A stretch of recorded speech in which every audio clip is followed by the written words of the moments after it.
Coches al final, ¿no? En San No, Pablo. no fui. ¿No? Como no fuiste tú tampoco, me quedé en casa. Tenías mucho trabajo. Me mandó Dmitry, porque él vive al lado. Fotos que habían solo Ferrari. Foto realizada. ¿Qué habían? Solo Ferrari. Ah, Aquí de Andorra. Ricos, ¿no? Sacaron.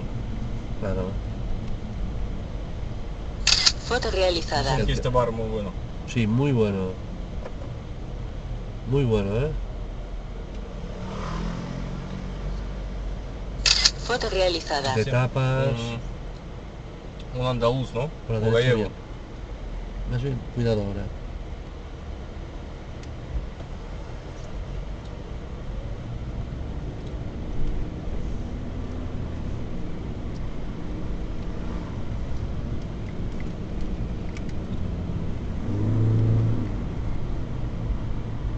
Foto realizada.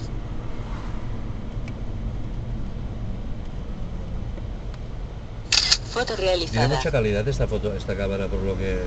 Porque vale, ¿no? ¿Vas para abajo? ¿A dónde vamos? Coger vino. Ah. Pensaba ya lo tenías. No, yo tenía, pero he dejado 2 botellas.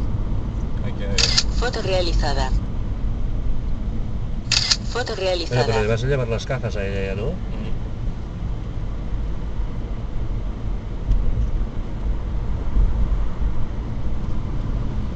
El domingo fuimos con Dmitry y yo ayudaba para recoger sus cosas en Cresper. Sí, Y hablé con Enrique. sí, ¿qué te dijo? Enrique tiene el mismo problema que tenemos nosotros, ¿De qué? de la rodilla. ¿De qué? De la rodilla. No te entiendo. De la rodilla. Ah,